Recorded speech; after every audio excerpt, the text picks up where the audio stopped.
All right, welcome. This is David Thomas Roberts, the owner of Defiance Press. He's going to tell you a little bit about his background, a little bit about Defiance Press, and then he's going to delve into the different types of publishing that authors have once they have a completed manuscript. So I'll pass it over to you, Dave. Nick, thanks for hosting this, and welcome to Defiance Press. Defiance Press, we're 12-year-old largest independently owned conservative publisher in the world. We get to meet new authors all the time, and I just want to take new authors through the different types of publishing options that you have as an author in the industry, because there's a lot of misconceptions, there's a lot of bad information. I just want to explain how this works for authors to, even if they don't use Defiance Press, that they have some kind of guide that will take them down the route that they choose to go to. So I think what we'll start off with is traditional publishing, because when most authors are writing a book, everybody has dreams, as an author myself, of a traditional publisher picking up your book and becoming a bestseller and the author making millions of dollars.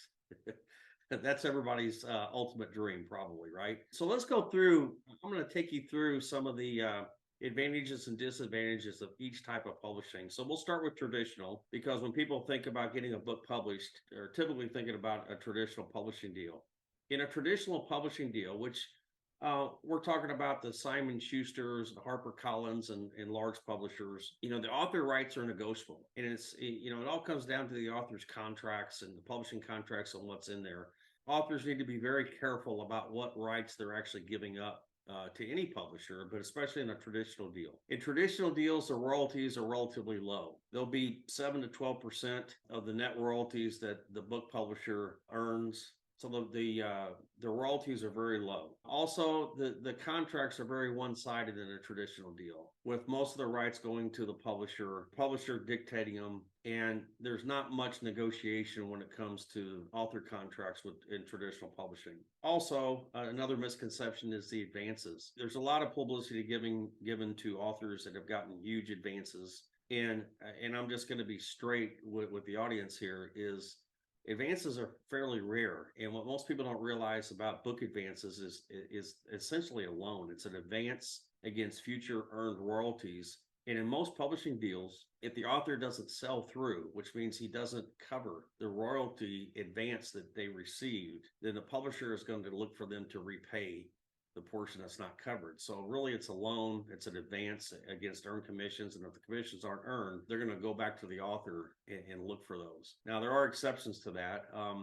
But I will tell you this, that advances for first-time authors are pretty much non-existent, unless the author is a celebrity, a semi-celebrity, or somehow has a large platform, because the book publisher is betting on the fact that they're going to sell more books to cover the advance that you earn.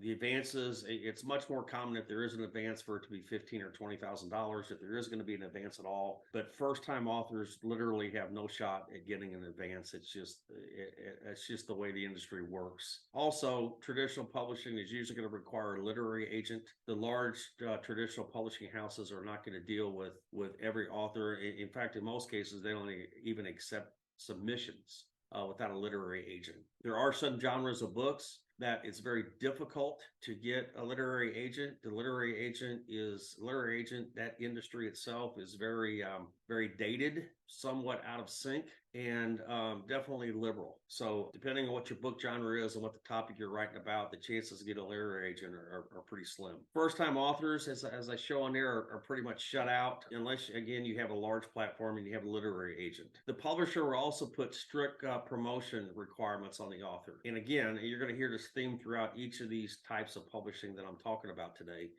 But the onus, a lot of the onus falls back on the author to help promote their own book. And you'll see strict author platform requirements in most publishing deals, and especially in traditional publishing deals, that if they're going to give you an advance, or they're going to take you on a traditional publishing deal, there's some minimum promotion requirements that their author is going to be required to perform. One of the advantages, and where you see I have check marks on these, are some of the advantages. Traditional publishing has broad distribution. Usually traditional publishers have established distribution channels that can get your book into most, if not all, book retailers. And primarily the reason for that is because those books are taken by resellers on a return policy, which means that if they take books, they basically take them on consignment, and if they don't sell them, they get to return them to the publisher, which also creates another risk for the publisher, because if they print a bunch of books and they don't sell, then they're pretty much eating those books. So distribution is good. It's one of the benefits of traditional publishing. And then the other thing is the publisher is absorbing 100% of the production costs. Everything from the editing to the graphic design to formatting to all of the different types of formats, maybe even languages for international distribution, they're covering all those costs. So in summary, for traditional, it's very hard to get a traditional publishing contract without a platform, and there are some restrictions. The royalties are lower, but you do get broad distribution. That's for traditional.